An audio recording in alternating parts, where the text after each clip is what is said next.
It is 6:35. Thank you for your patience. We had a little technical glitch up here that we had to iron out. I call this meeting to order. It is Tuesday, January 21st, 2025. This is the Planning and Zoning Commission. And our first order of business is we do have a quorum present, and I'm ready to approve the minutes. Commissioners, questions, comments? I do have one question about the minutes. On page 3, there is a statement that, I guess it's the third or fourth sentence. They say that some standards require a 50-foot with particular plantings and berms. Just wanted to verify, is at that paragraph, is that 50-foot correct, or was there a typo? That is correct. It is correct. Thank you very much. Thank you. Any other questions or comments? If not, I will call for a motion. Motion to approve. Motion by Francesca. Second. Second by Rick. All in favor?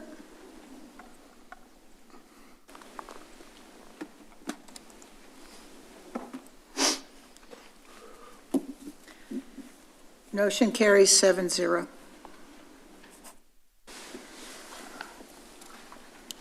Next on our agenda is a public hearing, a continued public hearing, consideration of a special use permit for a licensed massage therapy on approximately 1.1601 acres, legally described as Lot 2, Block A, Lewisville Plaza Phase 2, located at 1010 Edmonds Lane, zoned local commercial district, as requested by Yang Yun Zhao, Top Massage, on behalf of J. Maharaji LLC, the property owner. Case number 24-09-16-SUP. Good evening, Commissioners. So this request is to operate a licensed massage therapy business at 1010 Edmonds Lane, Suite 107. This space was previously occupied by another licensed massage therapy business. However, the previous business owner and another person were arrested with charges related to prostitution, which triggers now for any health or massage establishment wishing to open in the space the requirement to get a special use permit. This was continued from the January 7th meeting because we were waiting on some documentation from Flower Mound. And so we didn't quite get that, but I'll talk about that in my presentation today. So as we go through the criteria for a special use permit, we look at compatibility with surrounding uses and community facilities, which a legitimate licensed massage establishment would be compatible with. We look at compatibility with the comprehensive plan and any adopted long-range plans in the area. The 2025 plan calls for diverse and thriving neighborhoods, which can include providing areas of services and retail shopping to serve the nearby neighborhood. A licensed massage therapy use can support the local neighborhood. We look at the enhancement and promotion of the area. And whether the use will be detrimental to the public health, safety, or general welfare. And while a licensed massage therapy can promote the public health, safety, or general welfare when it is an illegal establishment that has activities such as prostitution and human trafficking, obviously that is detrimental to the area. As part of her SUP application, the applicant, Ms. Tao, did provide her establishment license for establishment she runs in Flower Mound. There is one allegation of sexual misconduct from that establishment in Flower Mound, and that is just an allegation. And then we also look at conformity with all zoning regulations and standards. They would be required to limit their hours to the operational hours of 7 a.m. to 10 p.m. And while she said she would limit her hours further, we would only restrict her to the 7 a.m. to 10 p.m. All of her massage therapists hired would be licensed, including those that do foot reflexology. She has stated that all therapists would be required to wear medical scrubs and no provocative clothing would be allowed. She has stated that workroom doors cannot be completely shut during massage sessions, and that signage would cover a maximum of 10% of her storefront windows to allow better visibility into the reception area. She has provided a copy of her license as a state massage therapist and her license for the foot spa in Flower Mound. State regulation does require that all massage therapists be licensed and prohibits provocative clothing, requiring medical scrubs and hiring only massage therapists, and limiting the window signage and prohibiting workroom doors from being completely shut are steps to help prevent further violations of the Texas Penal Code. However, as staff, we don't find that these are sufficient to ensure that we're not going to have any more issues related to prostitution or human trafficking at this establishment. We've had an issue in Lewisville and a pattern where a business that has that activities is closed. It is taken over another owner and the same activities happen again. The applicant, however, could open a licensed massage establishment at a different location that had not had previous issues where the owner or a number of staff were previously arrested on related charges. So staff's recommendation tonight is that the Planning and Zoning Commission recommend denial of the special use permit request. I know the applicant is here this evening and it is a public hearing. Thank you. Questions, Commissioner? Thank you. If no questions from commissioners, I will open the public hearing. Anyone wishing to speak, come forward. Please speak clearly into the microphone and state your name and your address, please. Come forward.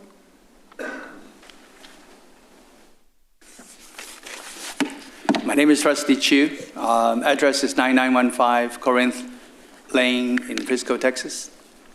Thank you. I'm the translator for Ms. Zhao, who's the applicant for the SUP, Special Use Permit, for the 1010 Edmonds Lane. I pretty much know the process, and I have spoken to Ms. Zhao extensively.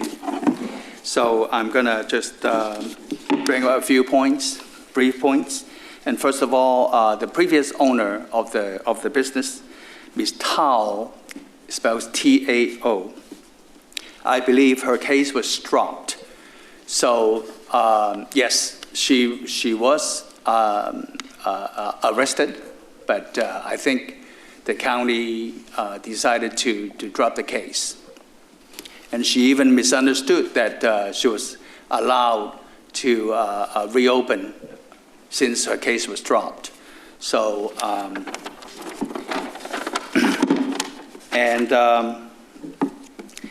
I need to also bring up the point that the issues in Lewisville, that there are cases that a lot of establishments, a lot of people got arrested, and a new owner signed up, and then they operate in the same manner, but it does not mean that Ms. Zhao, spelled Z-H-A-O, will operate in the same manner. So I want to urge the panel, the commission, to reconsider and don't stereotype. And as Michelle has mentioned, that Ms. Zhao has tried to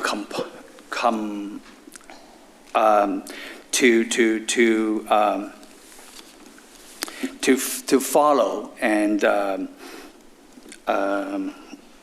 to conform to the rules, like her hours of operation, scrubs, hiring all licensed massage therapists. Even the state does not require reflexologists to have license, and she'll require that. And the maximum of 10% storefront poster and ad to ensure maximum visibility. And she agrees to that also. So regarding her store, her current store in Flower Mound, one thing I want to bring up is in this business, believe it or not, there are some customers who come in and want a free meal, free lunch. And at the end of the service, they will say, service is not good. You got to give me a discount. You got to give it for me for free. Or some customers may assume there are illicit activities going on and demand such activities, and she will abruptly refuse. And these customers will either go back to their bank account, bank and demand a refund, decline the charge, or even customers from time to time will threaten, I'll go file a report at the health department or police department if you don't give me these discounts or free service. And of course, this is a free country. Everybody can go file a police report against anybody, and we cannot stop that. We only learned about the police report from Michelle, and it was as shocking to her as, I guess, to the commission. So, having said all that, I think these allegations or these biased, groundless, unsubstantiated assumption, stereotyping, will only preclude a law-abiding citizen like Ms. Zhao from serving the community. And I have to also say something about the illicit activities. So human trafficking, money laundering, prostitutions are serious crimes. And we only learned about this report from Michelle from last time when we came 2 weeks ago.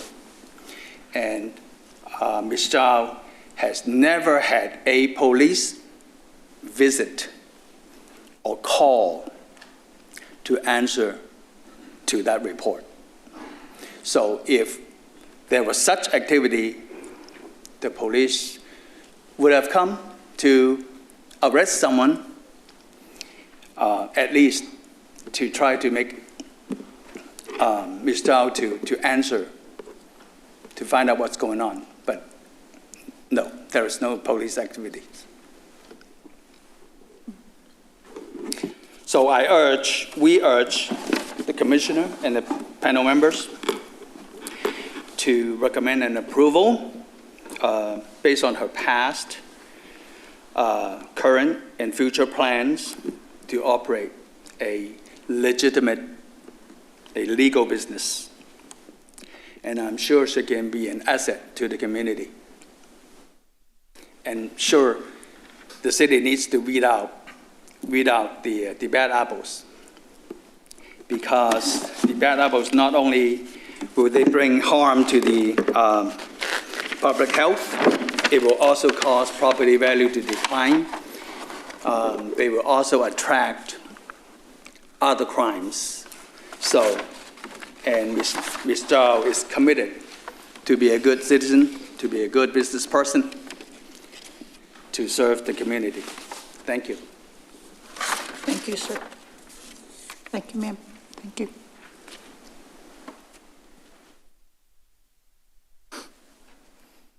Anyone else wishing to speak? Commissioners, questions or comments before I close the public hearing? So my concern with this SUP is it's not against Ms. Zhao or her business. It is around a location that has a history, and there are clientele that are going to show up for a service with certain expectations in this location. I would love to see Ms. Zhao open up this business in another spot where an SUP is not required. So with that, I just want that to be on record. Thank you. Ainsley? Questions, comments? Anyone else wishing to speak? If not, I will close the public hearing. Commissioners? I recommend denial of the special use permit. Second. Motion by Ainsley, second by Aram. You may vote now.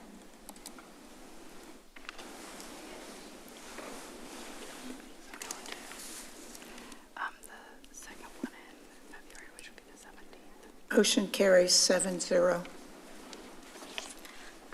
Commissioners, this item will be considered by the City Council at a second public hearing, and they'll be making a final decision on Monday, February 17th, 2025 at 7:00 p.m. Thank you. Thank you, Richard. Next item on our agenda, item 3, is a regular hearing. Pinnell subdivision, Phase 4, Lot 4R on .935 acres, zoned light industrial district, being a replat of Pinnell subdivision, Phase 4, Lots 4, 6, and 8, located at 587 and 591 Benjamin's Way, case number 24-12-14 RP.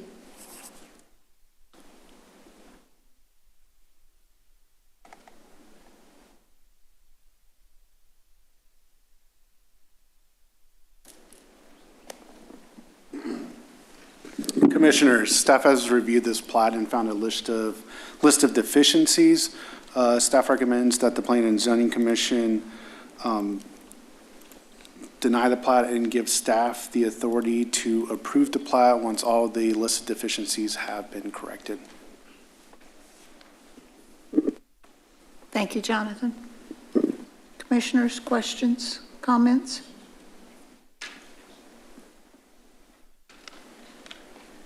Motion?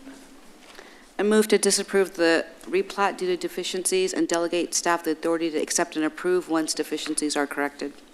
Motion by Aram, second by Jack.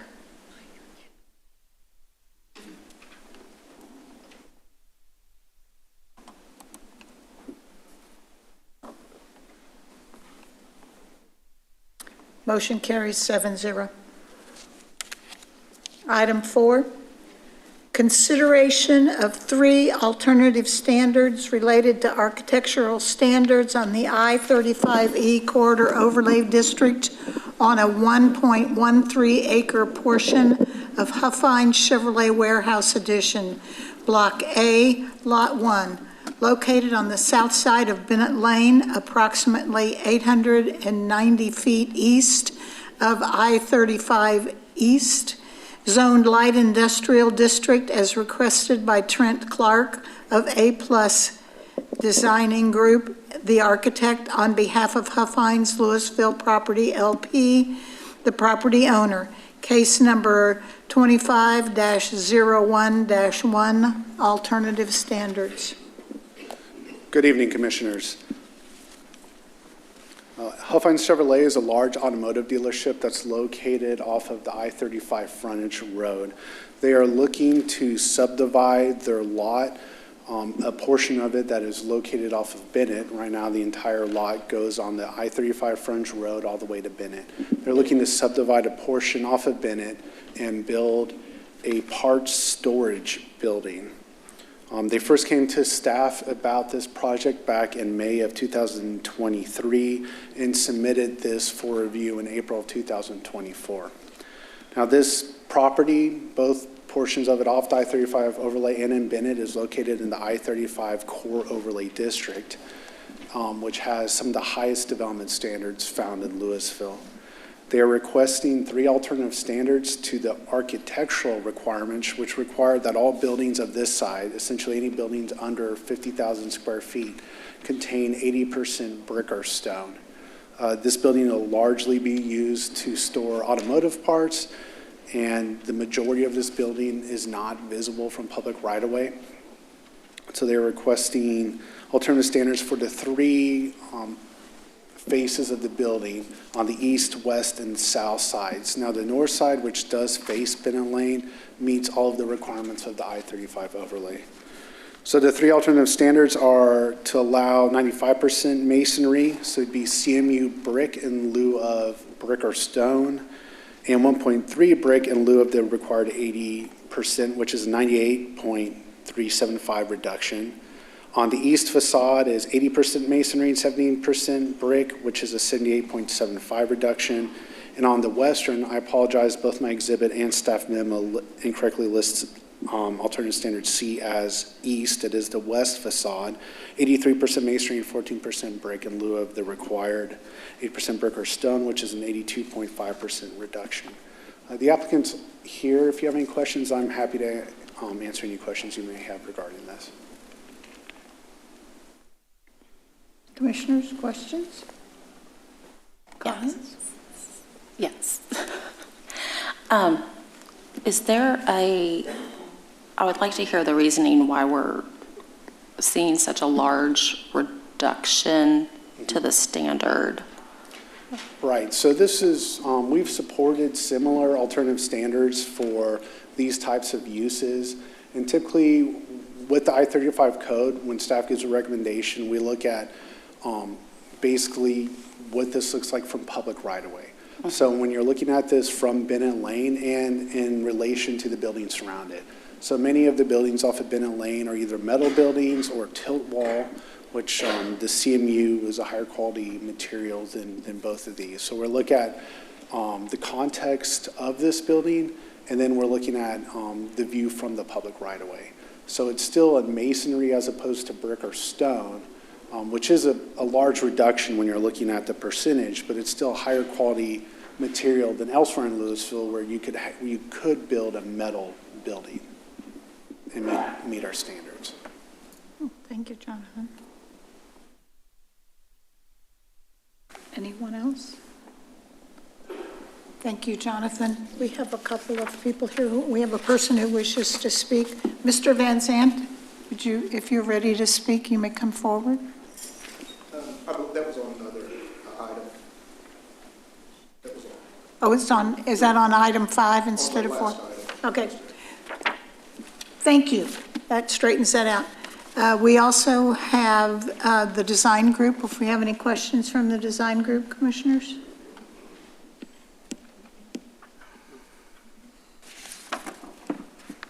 If not, I'll entertain a motion. Motion to approve the alternative standard as presented. Second. Motion by Rick, Second by Josh. second by Joshua.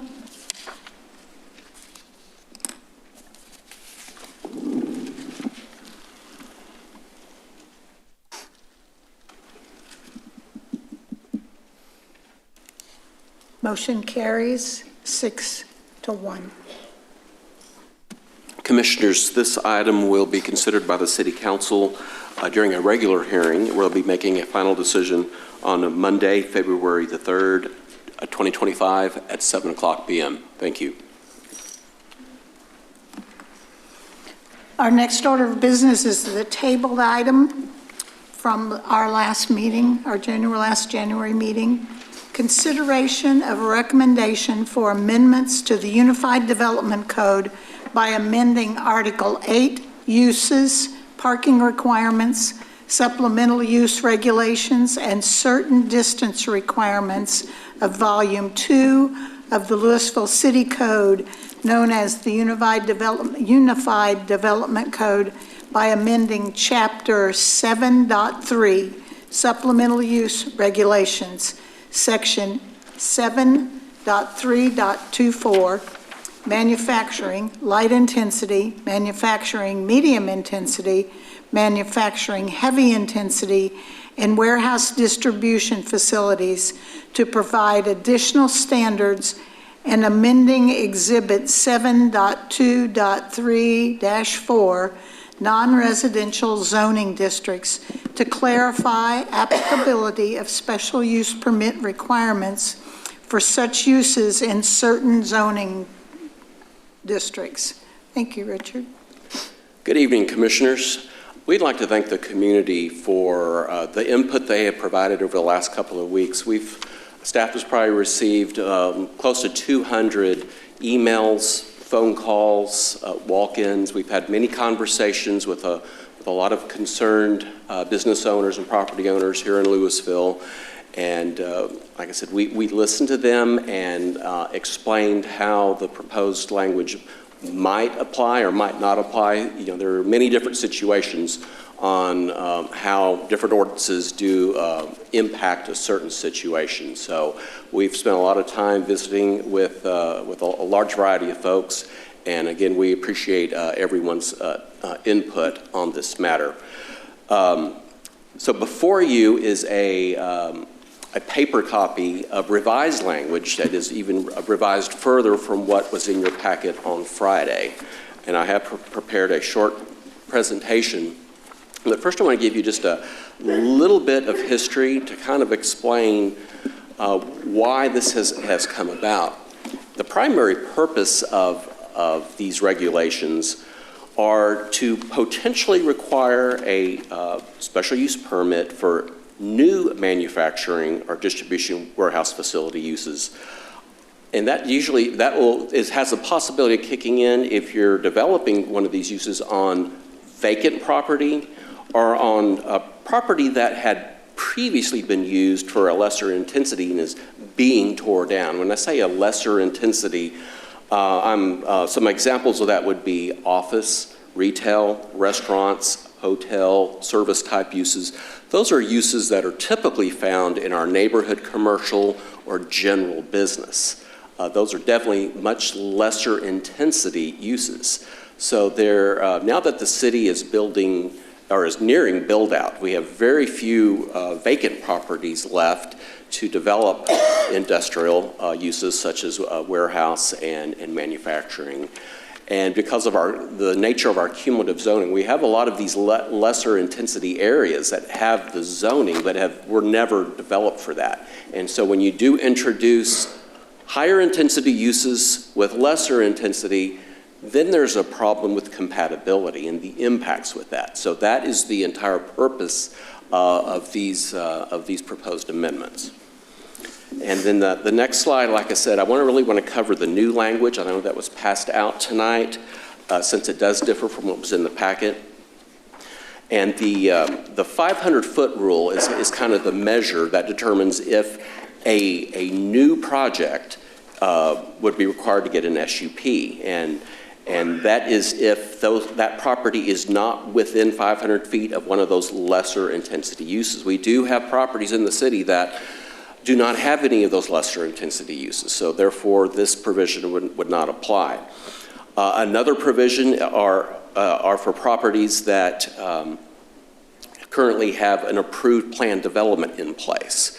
That was a public hearing process that was reviewed by the P&Z and the council and reviewed by staff and had built in those protections, looked at those more sensitive uses. So therefore, those would not be subject to the provision. Also, a new provision that was put in is for properties with a certificate of occupancy for manufacturing or warehouse distribution facilities effective on March the 3rd, 2025. And that date is our estimated effective date of the ordinance. If this item is acted on, is recommended tonight and is passed on to the City Council for the second public hearing, which would be on February the 17th. In reviewing if a property has, or if a property does not have a certificate of occupancy that they can produce, then staff would have to review relevant documentation to document the use of the building on that date. Also, we want to clarify too that existing properties currently in the development process are considered vested. Now, that's a state of Texas rule that we must abide by, and that is determined by the date of their first application of a series of applications in the development process. So again, they would be vested and they would not require an SUP, but then they would be a legal nonconforming upon completion. Legal nonconforming is not a bad thing. Probably more than half of the properties in the community are currently legal nonconforming, which means they developed many years ago under older standards, and they don't meet the current standards, but that's okay. As long as they're operating and upkeeping their property, they can continue doing so as long as they want to, and that is, again, being recognized by this ordinance. So with that, I would be glad to answer any questions before you take any additional comments. Thank you, Richard. Commissioners, questions? I'm going to go ahead and, I had sent Michelle some questions beforehand, and essentially the paragraph A1B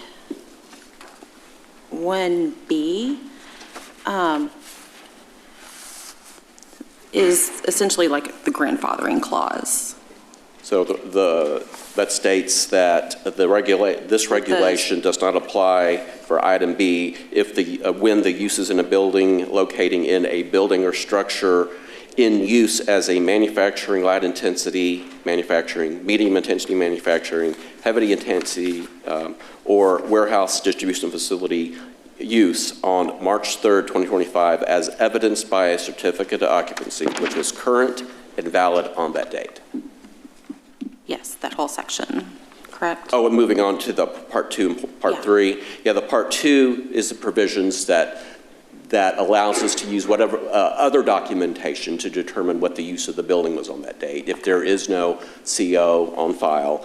And then item 3 states that basically this provision does not apply if you've had a previously approved plan development. Okay. That basically outlines, and I can state the actual wording there. It's a building or structure within a planned development district that authorizes the use or states that the purpose of the planned development district is to allow light industrial and manufacturing uses. Okay, that's a lot to take in. So basically, as long as the use, so the last 2 weeks ago, we had people speak that they were concerned with, they have tenants that manufacture widgets. And 3 years from now, 10 years from now, widgets moves out and Wonkos moves in. Uses, that's not a problem for the tenants, correct? Correct. As long as one of these uses is documented on March 3rd, then we will honor that ability that they had on that day before that ordinance took effect. So an SUP would only be required if a new engineering site plan is required. That is for correct. either tear down or expansion. Rebuild or expansion. Or there is a certain, the ordinance does state when very small expansions can occur. I believe it's 10% or 5,000 square, whichever is lesser. That is a rule citywide. Okay. That triggers an engineering site plan. So it's only when they exceed that percentage or they tear down and rebuild that they would need an SUP if they wanted to go to a higher intensity manufacturing or warehouse distribution. Now, keep in mind, for light industrial, like I said, we're really talking about 3 different zoning districts. Yeah. The vast majority is light industrial. Yes, so taking the example of light industrial, currently manufacturing light intensity is allowed by right. Mm-hmm. So if they have that category on March 3rd, one of those 4, they can continue and they can expand. Okay.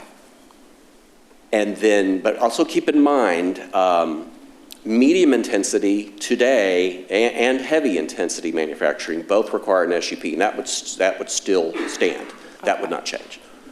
Okay. So if you're operating a business today, you're good. Yes. Or if you own a building and you have tenants that do such, you're good. We recognize that they have to have the ability to draw tenants from that pool of permitted uses that they are able to do so today. Okay. So piggybacking off of what Ainsley has asked, and I love it when she goes before me because 90% of my questions get answered, but I just need a little help. visualizing this, so like talk to me like I'm in 5th grade because my mind's really jumbled right now. Can you give me some examples of when this SUP would kick in? Like say there's a business that's making screws right now and that tenant decides to move out and so the screw maker is gone. What type of business coming in would trigger this SUP process? Like, I guess like the different intensity levels is what I'm trying to understand. So if they have a current CO for light manufacturing, Okay. then the SUP requirement, which could kick in with the 500-foot requirement, it's really the 500-foot requirement, would not apply at all. Okay. So they would still be able to let's say, fill the space with another tenant that's within the today's list of uses or list of uses as of March 2nd. So a property owner, property manager, landlord, is this going to create kind of like a rush for them to put on record a bunch of different uses that aren't because I understand a lot of the comments that we've gotten in the emails and people who spoke at the last meeting, especially from the landlord side, were like scared that it's going to put a damper, like prohibit them from leasing to full potential, right? Their property, if there's just, because people hear the SUP and they get scared and they're like, okay, I don't want to deal with this. Are they going to have to rush to say, oh, wait a minute, we don't have a record of a CO for this type of business, let's hurry up and get this on the record? Is that how it works, or like what do we? I mean, that would be a way to document that they have one of these uses currently operating, Okay. and that might make things easier for them in the future, so that staff doesn't have to, spend a lot of time researching what the uses were on March 3rd. So we haven't been encouraging for many, many years for all businesses to get COs. Okay. Because that practice was discontinued for some time, but it was picked up again and reinstituted, I want to say about 5 or 6 years ago. And then, last question. Again, this SDP requirement that we're discussing now is primarily dealing with light industrial. You said medium and heavy already require this, so that's a moot point. It does, right now, if you're talking about, let's say, our warehouse district or our heavy industrial district, those, let's say, medium or heavy are allowed by right currently. Okay. It could possibly kick in an SUP if there's a redevelopment, knock down what's there, clear the land, and rebuild something new. If it's within 500 feet of a property with one of the lesser intense uses, like a residential or a retail or restaurant type, a smaller shop. And again, that's a case by case. That doesn't mean it's just going to be outlawed. There may be, the purpose of the SUP is just to give staff and the P&Z and the council chance to look at all the particulars about a site and see if there's going to be some impacts, then maybe some mitigating factors could be incorporated that makes it more compatible and not create those impacts on those more sensitive uses. So when an applicant comes to you with an application to obtain this SUP, just ballpark, how long is this before it comes to us? Because we just see, what's on our agenda. We don't always know the backstory, how long it took to get to this point. Usually once an application is submitted, the review period is, typically 3 to 4 months for one that moves fairly swiftly, but we find staff doesn't have it that long. Our first review is usually 2 to 3 weeks, and then subsequent reviews are, usually 1 or 2. Usually the design professionals working for the applicant may have it for a month before they resubmit, and that's where the time. Okay. But we do have some design professionals that do, resubmit within a week or 2. Those are the ones that tend to go through the process much faster. Okay. Gentlemen? So I have a question. So if something is designated as light industrial today, what are the odds of that, someone bringing in, say it's a building, they've got 4 or 5 tenants in there, it's light industrial, what are the odds of that switching to like a high intensity or something other than light industrial, unless someone buys the whole building, wants to tear it down and do something different. But, I mean, because we got a lot of comments last time about, well, I've had tenants and they come and they go, and I'm just afraid we're going to have a new tenant come in and it's going to trigger this SUP process. And I mean, what are the odds of that really happening? I mean, just in a standard, regular building out here somewhere. These regular buildings that may have 5 or 10 different tenants, if that's what they've been used, if we have COs that document the warehouse or the light manufacturing and it's zone light industrial, it's really business as usual. They can continue swapping out tenants as long as those are permitted uses. Now, if they want to swap out to, like, say, a medium or high intensity manufacturing, that requires an SUP today. And we don't really see a lot of that. That usually goes into much larger facilities. Those developers are really more cognizant of the surroundings, and they don't want to be in areas where there's those sensitive uses. So, like I said, really what we are expecting now that most vacant properties are developed is the tearing down of available properties, particularly. A good example was the movie theater that you had approved alternative standards for.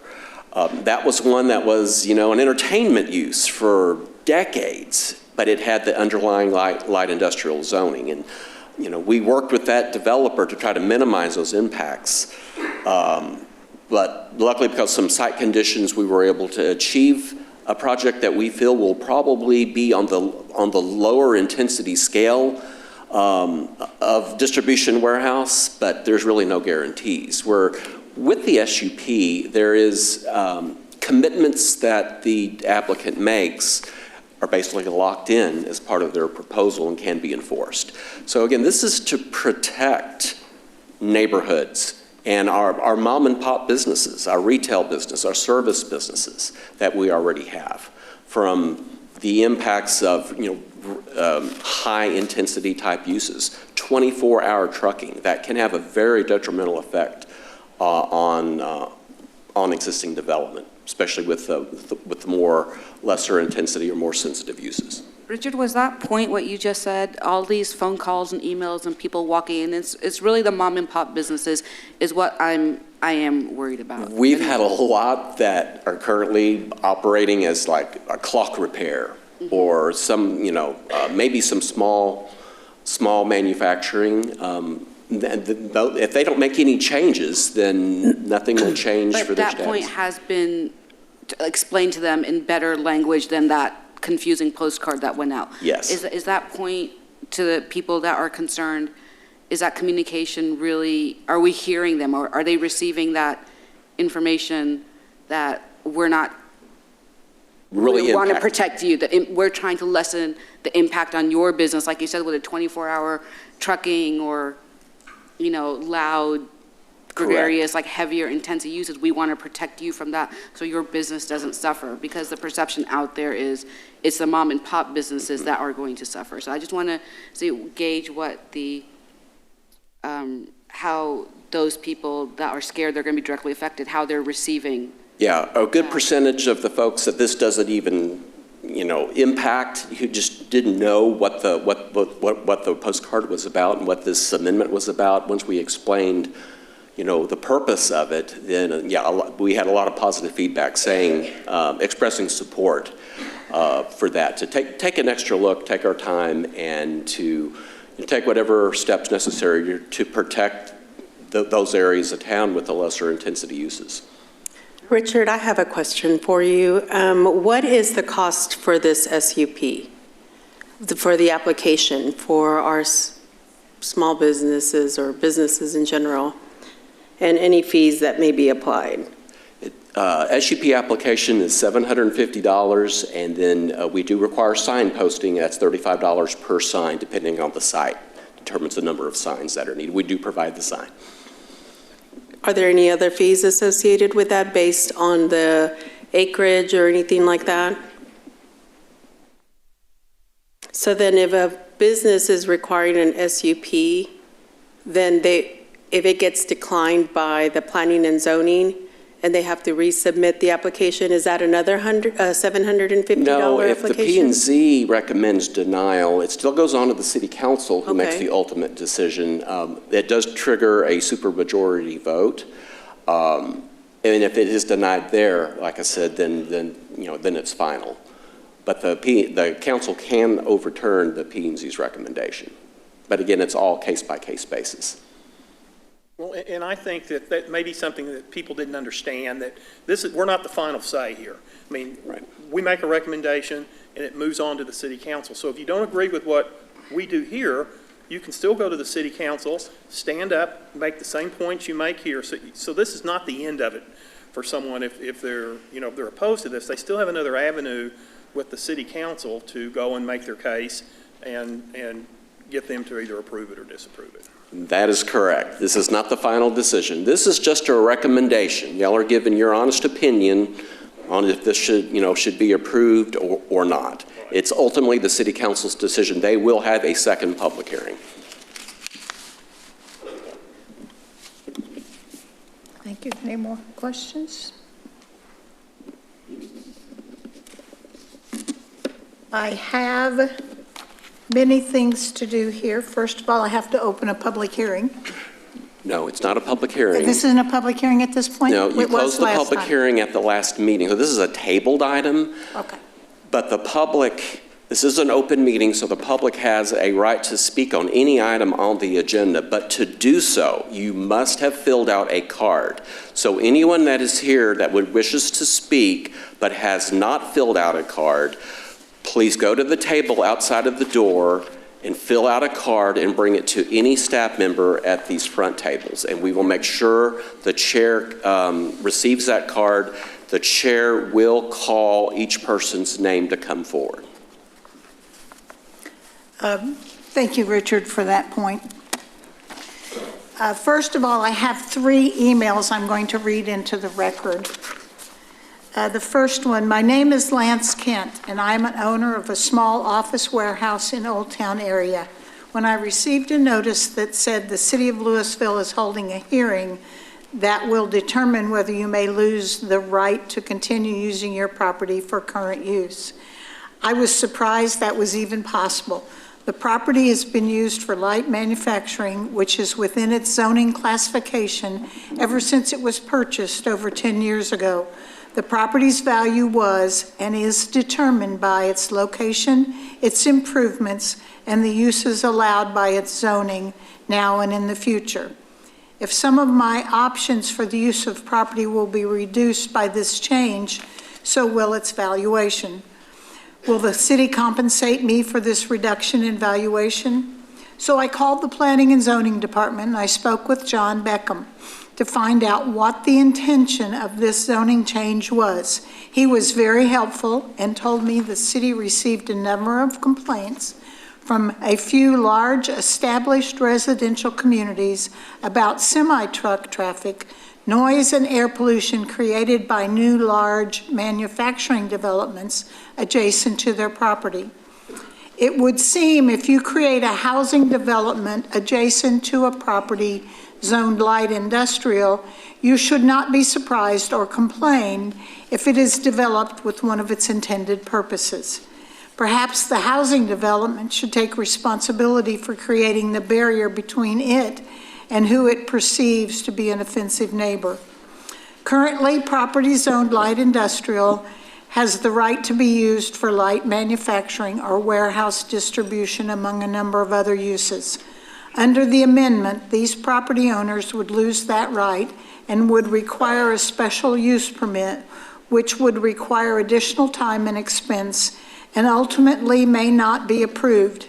Many potential buyers or renters of the property will look elsewhere to avoid this bureaucratic red tape. This devalues the property and is not fair to the current owners. Finally, in memorandum written by Richard Lukey, AICP Planning Director on January 7th, 2025, to the Planning and Zoning Committee, which summarizes Mr. Lukey's analysis of the need for this amendment, states, to mitigate harmful impacts associated with future development or redevelopment of manufacturing light intensity.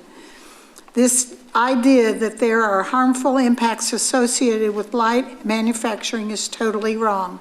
We as a country have been trying to attract manufacturing jobs back to our shores for years. It became a national economic goal. We should be creating incentives to attract manufacturing to our city, not more barriers to block it. Light industrial manufacturing creates jobs. These jobs are not only on the assembly floor, but also jobs in engineering, accounting, sales, marketing, purchasing, IT, maintenance, secretarial, and quality control. This amendment makes it more difficult for small manufacturers to locate in Lewisville. People want to live close to where they work. If you want to attract people to Lewisville to live, then create policies that attract light manufacturing jobs to Lewisville, and people will follow. My recommendation is to vote no on this amendment and devote your time and energy to creating policies that will attract more light manufacturing jobs to our city and not discourage them. Second item I'm reading into the record is from Jeff Traylor, owner of several properties at or around 418 Jones Street. I hope this email finds you well. I attended and spoke at the meeting on 1/7/25. I wanted to say thank you for your time and patience. Karen Locke was most respectful, and it was appreciated. Also, please, if one of the members would confirm that you received this, it would be greatly appreciated. I write you because the problem with this request by staff is not finished. If I could take a moment of your time to give a little perspective on this topic and verbiage. Most of us who own commercial property understand the city wants to clean up Lewisville. There are many places where the town is trashy and old. In an effort, they have made it almost impossible to do anything CAR-related activities in town. It's a slow, grinding, constant pressure of changing requirements. Never one big move, just a steady step to chip away at what we have today. Below, I have listed key questions or concerns. Below that is some background information. Hard to do it in a letter, but it's all I have. The goal is to stop buildings from being torn down and replaced with warehouses. Most of us have no problem with that. There are rules today if a structure is changed by some percentage. Update that section.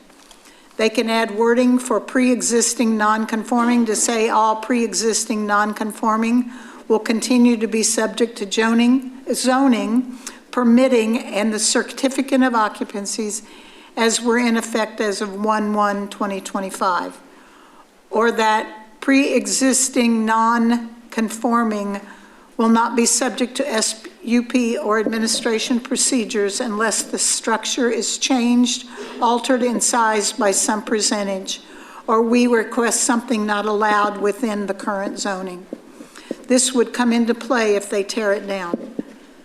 The staff like to use terms like major site change or the use changes to something else. These are terms that they use to trip us up. The use changes. If you have a guy making screws and that guy wants to make hot sauce, then it's a use change into an SUP.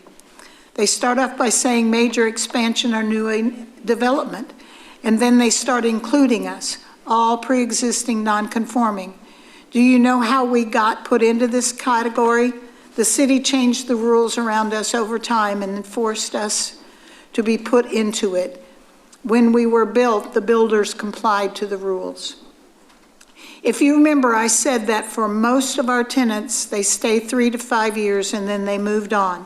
My tenants last longer, but only because they have fewer options available to them. If you look up my address, 418 Jones Street, it's a cluster of buildings next to the water treatment facility. But also look to the south and southwest and you see homes. Most of these homes were in light industrial areas, several within 500 feet of my and other commercial buildings. None of this has been built or changed in decades. The proposed grandfathered wording to cover for if a tenant moves out, we city staffers can check in and prevent things we do not like. It sounds crazy, right? But it's how it works. Staff can stall a request for weeks, if not months. Tenants do not plan that much time, so they have to pass. They have existing leases somewhere that is expiring and they need to move soon. The SUP process is another black hole. First, the process takes months. Everyone knows it, so we all try to just stay away from it. But if the staff does not like what you're requesting, they will also not support it to council. I mean, if they do not like it, even if it is listed as allowed with SUP, they will kill it. It's all up to taste and what people want. We want to work with clear rules. If you do these things, we will allow X, but SUP does not work that way. Neither will some types of administrative process. Please do not subject us to this. I finish by saying, let's be fair. Things get rubber stamped and all of you move on. We are stuck trying to live within code, and it is not much different than tax code to understand. You're at the mercy of the IRS. We are at the mercy of city staff. Most are good people, but most of the time they do not work well with us. Make a simple and direct change to prevent one type of building from being torn down from another without the city having some input, but stop them by adding the ability to alter existing zoning processes, forcing us and our tenants to jump through hoops, spend money, and so much time. It is not making Lewisville a better place. It's making it a more controlled state. Simply say no. Last one to read into the record. This is an email from Merle Richardson. It was addressed to city staff. And Michelle and John, I am not certain if you will be supplementing information to the P&Z this evening, but I do want to reiterate my recommendations. Recommended modifications to the proposed development requirement referenced below and the SUP requirement should be removed if the new project is compliant with developmental requirements. And I'm looking to see if he says anything else, and that's that one. Now, I have a stack of names. Many of the people do not wish to speak, but I will read your name into the record to know that, to state that you were here and you did not wish to speak. Winston Edmondson, Keith McDaniel, Donnie Treviong, I'm not sure of that writing, Andrew Bowman, Larry Rose, Jeff Traylor. Lance Van Zant does wish to speak. Will you hold until I finish with the names? And then I'll call you forward. Thank you, sir. Russell Jenkins, Tommy Mann, Louis Pedraza. If you do wish to speak, come back. You can come in after I finish reading this stack. Thank you. Louis Pedraza, Elsie Midlandberger, Henry Wright, Melba Houston, Patricia Wright, Mike Green, George Wright, Alan Meyer, Larry Meyer, Dixon Rich, Rick Steno, Chastity Beard. It's a ward. Thank you. Tanaka Powell, Joyce Powell, and Ronnie Bernacki. Now, any of you, if I read your names and you do wish to speak, you will have a chance to come forward. If you wish to speak, please come forward, state your name clearly and your address, and speak directly into the microphone. Mr. Van Zant, thank you. Hi, good evening. Lance Van Zant, 512 West Hickory in Denton, Texas. I represent the Leatherwood family who have owned and operated Leatherwood Plastics on Crescent Drive since approximately 1984. They're in the light industrial district. They're operating in compliance with that zoning category and have been in continuous operation for going on 40 years now. I believe the draft that I received that I read just before the meeting that was handed out, I think may have clarified some of our concerns, being that this was permitted or built back in the early 80s. We are currently not in possession of any zoning plan or site plan. The city may have something in its files, but we're not able to find anything. But if I understand now, a CO is adequate that's effective on March 2025. We obviously do have that since we're operating. So I guess I don't know if any questions could be answered by staff, but I guess we would like to know the procedures. Is it just a matter of turning that into staff and any additional documentation just so we make sure that we're in compliance with this and have this buttoned down before the March deadline? So I think I marked on my card that I was in opposition. That was mainly based on the earlier drafts of the ordinance. So I think you may have clarified that to some extent. So thank you. Thank you, sir.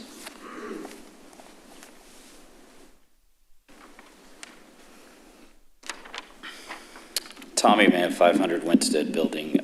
The client I appeared before you on behalf of last time, this language related to PDs addresses their concern. However, I now have other clients with concerns about the language that's presented, and I want to try to surface the most salient of those for you tonight. There was language released on Friday that then changed. I received it about 15 minutes before the meeting began. It may have been available a little bit before that, but not significantly before that. And there were two changes from Friday until right before this meeting that I want to draw your attention to that I think are potentially significant. The first is the list of uses that you have to be within 500 feet of. The previous version said if your property line was within 500 feet of those uses, it's potentially allowed. It's now been changed to say every property within 500 feet must contain one of these uses.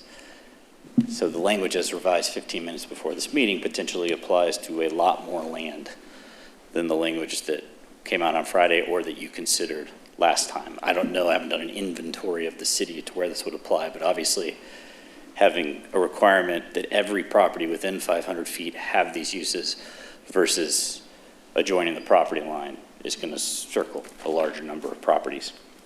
Second, the language that was released on Friday that begins under B, which starts with the uses locating in Romanet 1 on Friday, recognized legal status for any project that had submitted a concept plan or zoning plan or engineering site plan. Before the meeting, that was changed to certificate of occupancy. Obviously, a certificate of occupancy occurs much later in the development process than those things. Several of the clients I'm appearing before you tonight have projects that are in development. You may have already approved plans. They may be under construction. This language as amended now potentially renders them non-conforming, which the way it was drafted on Friday would not have rendered them non-conforming. I disagree with staff's characterization of non-conforming status as being not a big deal. In the world of commercial real estate, it's a very significant thing.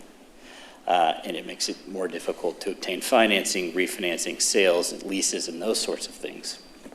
So we would strongly encourage you to consider the language from Friday to at least capture what should be a relatively small number of projects, the ones that are in development. You know, that's a shorter list certainly than existing businesses are not yet constructed. But that language has changed is significant.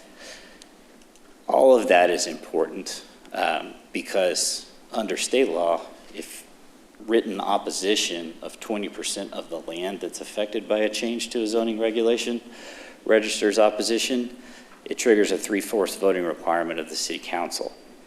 I'm not sure we know what the denominator is right now because the language just changed to calculate that 20%.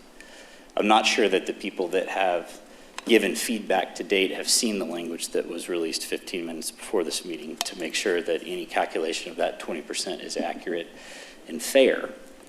And so I guess theoretically, those are things that could be cured between now and City Council, but those are really significant issues. I think it points to the overlying point that's maybe moving a little too fast when we're getting new language 15 minutes before a meeting. And there's intended consequences and unintended consequences, and you need to avoid Category 2. We may not like Category 1, but if that's the process and that's what you intend to happen, okay, but I'm not sure that's where we are yet with this. Thank you. Thank you, sir.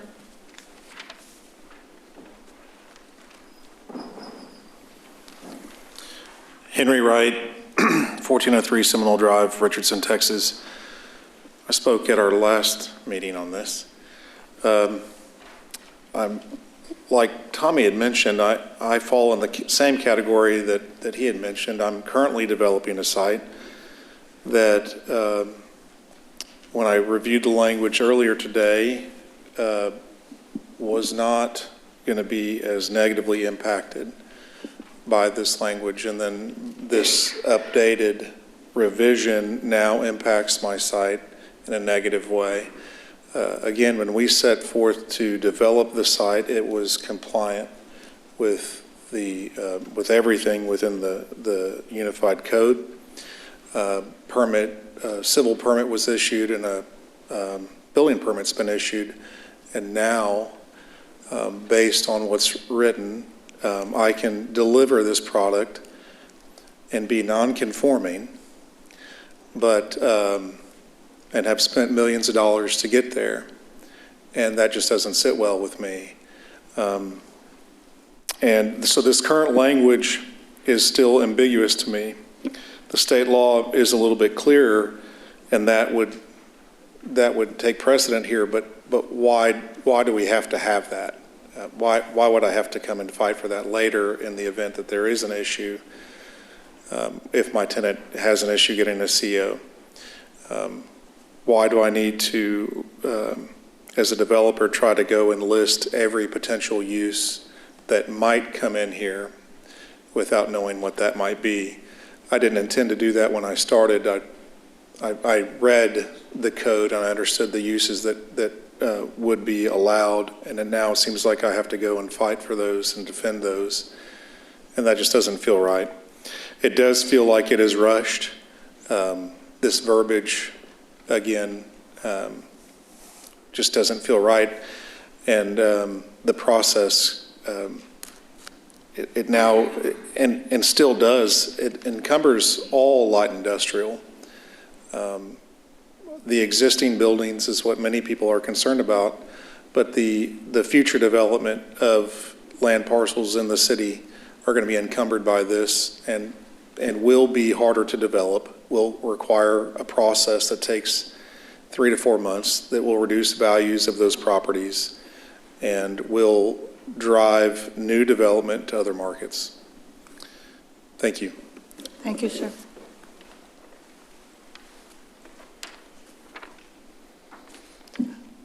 My name is Jeff Traylor. I spoke at the last meeting, and you all got my letter. Next time I produce a letter to you, I'll make sure I remember you're going to have to read it out loud in entirety. It's all okay. Unfortunate. I'm sorry. It's all okay. I rambled a little bit on it. Some of the changes that have been made, and I hate to say, they're better, and they really are. It gets a little bit more succinct. But the wording in this specifically points out that uses that currently have a use within 500 feet. So again, use me as an example, and his property is really near mine, is that we're surrounded either by government stuff, railroad track, distance, but we do have a section of homes that they're all listed as general light industrial. That's make sure I say it. So, but they're all being used as homes right now. So I'm concerned that says that those people, boom, they're being used as residents, even though they're in a light industrial area. They're going to trigger some piece back to me. Going off of the CO, I'm okay with the idea that the CO should already say on it that every tenant that I have there is issued a CO, and I never look at them. I mean, that's their deal with the city. But now it's my deal because I have to go out there and make sure that their CO says that they are using one of the usage that are allowed under light industrial. Well, I also have a tenant who has he has an SUP. So I understand that his time as that is limited to only him. Once he moves out, that SUP dies, but his CO will have an SUP versus, I'm assuming his certificate of occupancy will state something towards the SUP requirements versus the light industrial requirement. The ones that were listed here as, it has to be one of these. You get my idiosyncrasy there? It's more of an issue of they're slightly different, but now does that building, once he goes away, does that building fall into this vagueness where it shouldn't because it's a light industrial and it was being used for something that was not one of the general uses? Does that make sense? Head nod, maybe no.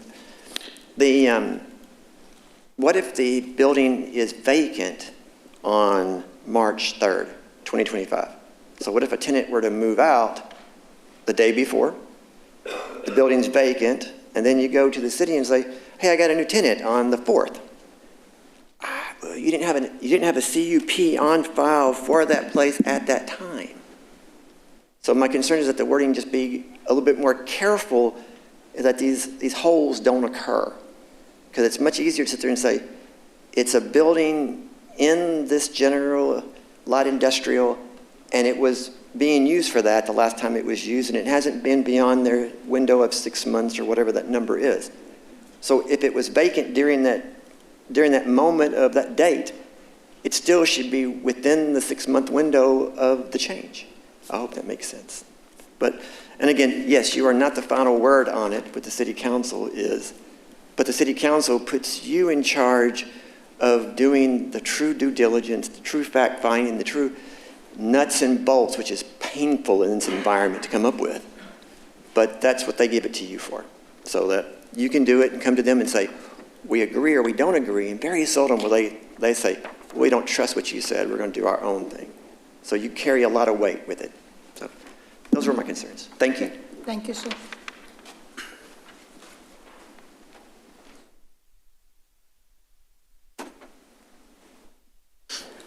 Winston Edmondson, 1292 Marchant Place. So warehouses in Lewisville, anyone that gets on social media knows this is a pretty popular topic with the people of Lewisville. And I want to thank the folks that are here because they have investments here in Lewisville. We absolutely appreciate folks that want to invest in the city, but a lot of these folks live elsewhere, so I want to speak as a Lewisville citizen. I live here, and I want to talk about the frustration that a lot of people have about warehouses. It's not that we hate warehouses. It's that sometimes warehouses pop up in a spot that just does not fit in the community. It doesn't seem like that was the right spot. And we're scratching our heads like, how did that get approved? Or it's in an okay spot, but just the way it was set up is just an eyesore. So as we're commuting in and out of Lewisville, we have this just eyesore that actually affects our quality of life. That's frustrating. And then what has been even more frustrating is when we bring these concerns to some of our elected leaders, they say that we're powerless, there's nothing we can do about it. And so when I saw the language of this change, I really just want to thank city staff because they were very thoughtful in the way they put this together. I know the folks that have investments, as they're flipping through it, they're nervous because it's, that's their livelihood. But if they kind of slow down and breathe and really read it, city staff has been really thoughtful in the way they've put this together to protect their rights, but also protect our rights. It's a balancing act, and I think they've done a really good job at kind of getting equilibrium. So essentially, this doesn't say that we don't want warehouses, we're going to ban warehouses. That's not the situation. What it does is in certain circumstances, it gives us kind of a stopgap. The ability for you guys to take a look, for this city council to take a look and say, you know what, yeah, this will work, we'll allow this. Or they can say, you know what, with what you're trying to do in this spot, that's really not a good fit. You know, we've got community members that we need to think of, and what you're proposing doesn't work. Because right now, there's no stopgap. If someone wants to go into a spot with light industrial and pop up a warehouse, it's just an automatic green light. So, you know, I've got folks that are talking to me and saying, hey, what about that section over off of 407 with the, off of McCoy with the storage units? What if they want to bulldoze that and put this giant warehouse? Right now, they could do that, and that's right behind a neighborhood. So without having a stopgap, without giving you guys the ability in very specific situations to just pause and say, is this going to be a good fit for the people of Lewisville? To me, that is a common sense solution. And again, I just want to thank city staff. You guys did a tremendous job in putting that together in a way that is a good balance. Everyone is protected. You know, I think in the future there could be some additional safeguards. I think, you know, a lot of times we talk about warehouses as being an opportunity to bring in employment for Lewisville citizens, and I'm all for that as long as it fits with the community. But I also want to take a further step at some point and make sure that the safety of our citizens that are now working in these warehouses is considered. I'd love to get some additional annual safety inspections involved. So this is a great start, and I appreciate you guys for putting this together. I hope you will look at it as the balanced piece of legislation that they've put together and support it. Thank you. Thank you, sir.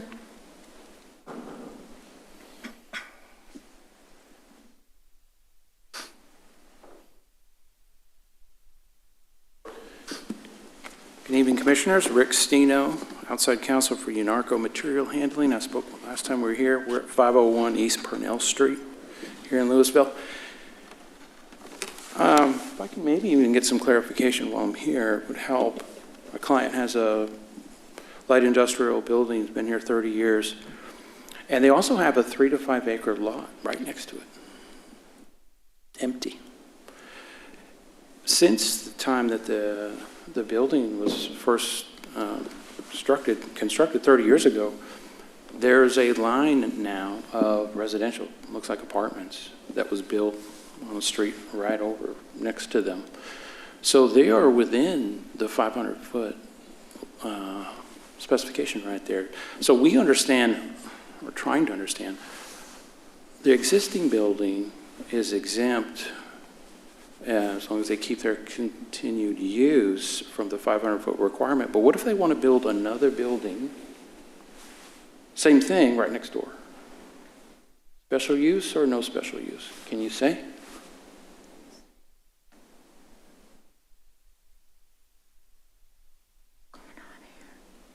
That's something that we'll have to look further into. Okay. And if so, can you imagine? It's literally like this. From here to here is an old building, and it looks like it's grandfathered, and it's not required SUP. It doesn't have to do all this new fancy stuff to look good. But the new building comes in, if it needs an SUP, if they get it, they put in shrubbery, trees, okay? So these people in these houses right here, maybe they're happy. These people over here in these houses, they're not happy. And there's a little drop off right there. Looks silly. Is that what we're talking about? I don't know. I would recommend that either we'll call it grandfathering or existing use language be tightened up a little bit. We got to get it tightened up a little bit more for this particular situation. And this is a big one, 3 to 5 acres. It kind of stands out when you look at the Google map. They need to know. They need to know. They really need to know. And I brought up a point later. I don't know if the commission can address it. We did ask about a number of publications, and I showed one of them earlier that showed my client's building built right over, redeveloped right out of existence. You have to be familiar with them. They need to know Is this what you have planned for them? And other businesses are right there. I mean, there's picture after picture after picture, analysis after analysis of new residential and green areas that are right on top of my client's building. They deserve to know what the city is up to. And finally, on a special use permit process, I'm sorry, commissioners, but you did not give your citizens of Lewisville a very good impression tonight on the special use permitting process. You had a person come in here with the massage parlor that complied with everything the city asked, as far as I could tell, as far as the testimony that was presented.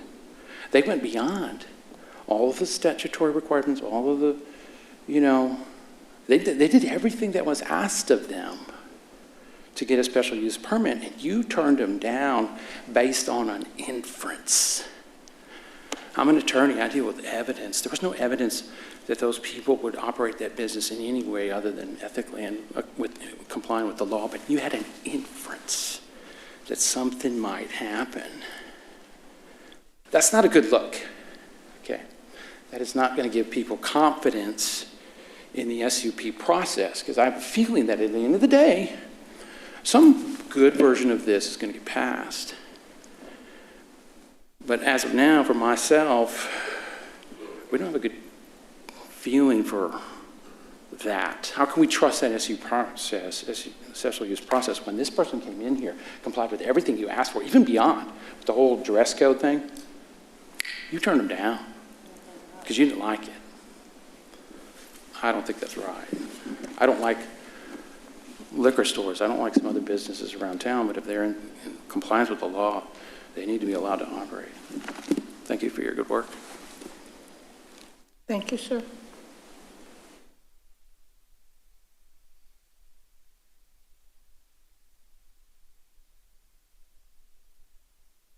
Anyone else wish to come forward?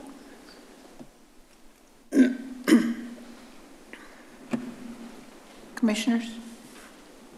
With no one else coming forward? Comments? Questions?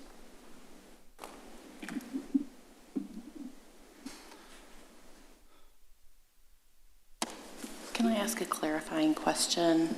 Richard, maybe y'all can help me with this. So I saw the language change as well. Can you tell me the difference?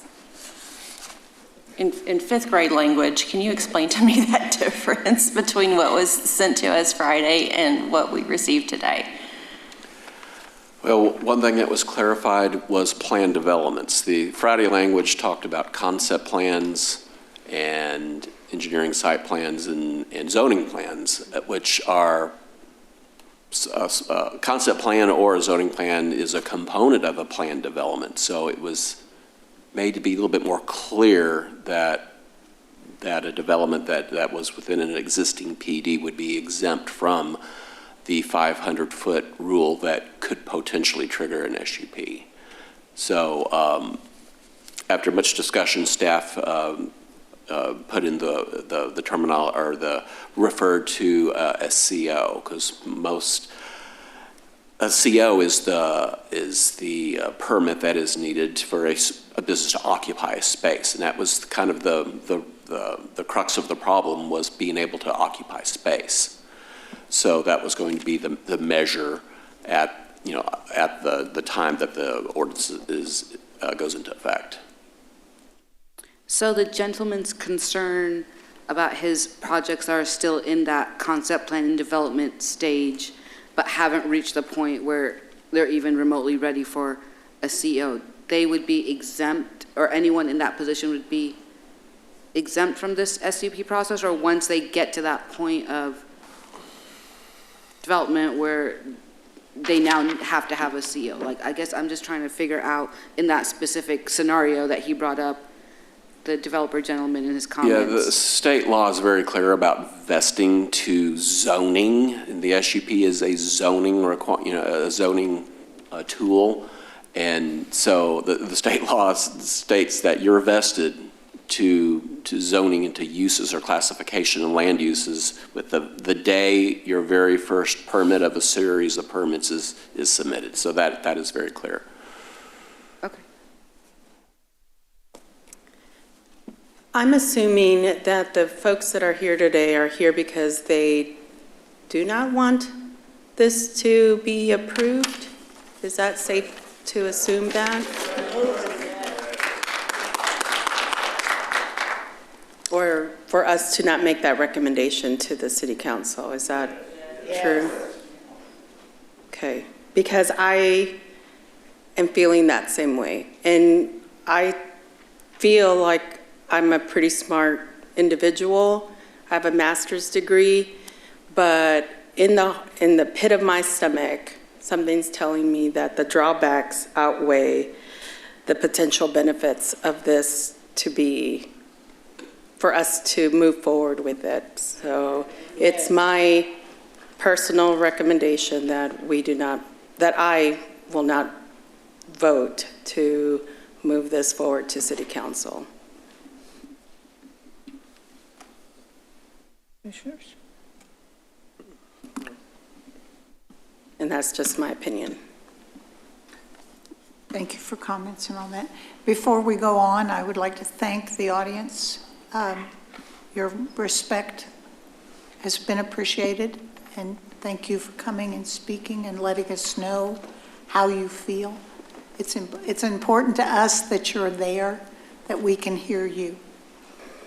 Okay, commissioners.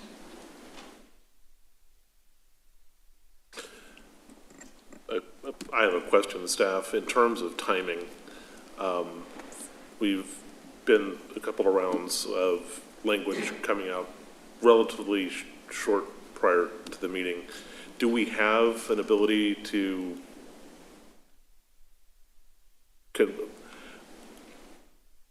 build in some time for review and consideration, maybe a workshop, maybe a presentation on this? I appreciate the presentation. Richard, I've learned a lot. I'm still trying to process it, and was there language that came out this afternoon? Yes, what was passed out to you, the hard copy today, was completed about 3:30. So we agree this is very complex. We have put a tremendous amount of thought, a lot of staff time, trying to address as many concerns as possible.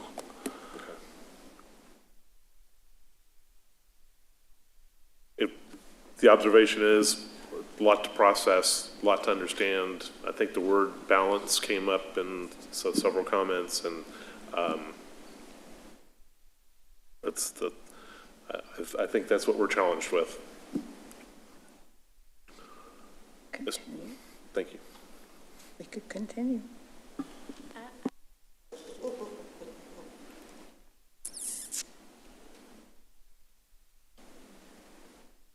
Commissioners? Well, I do have something to say. In regards to the gentleman that was here from Lewisville that talked about warehouses popping up in neighborhoods and the impact that they have, I happen to live across the street from one that's being built right now, and the traffic's already bad, and there's all kinds of issues. So I think we do have to take into consideration the people that live here, the people that live in these houses around these warehouses and these industrial sites. And I think we have to have provisions in place to protect those people. They pay property taxes too. They pay taxes, they live here, and so forth. So I just think we have to remember that there are other people involved in this process too. People that live here, the people that have houses here, own property here, live here as well. Do you wish to continue? No. I'd say let's vote. Do we have a motion? I have a motion. Motion to approve the development code amendments as presented. Motion by Rick.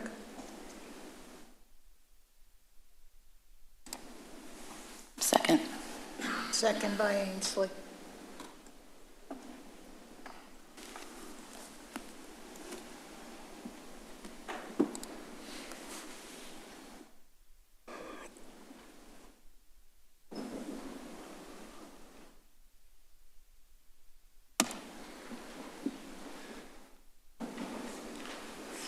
Motion carries 6-1.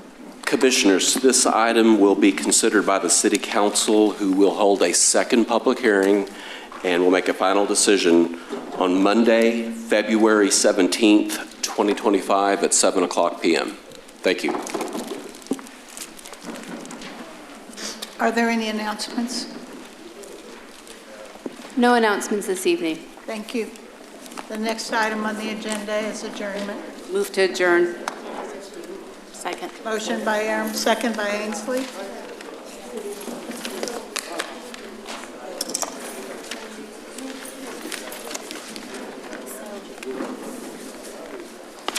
We are adjourned.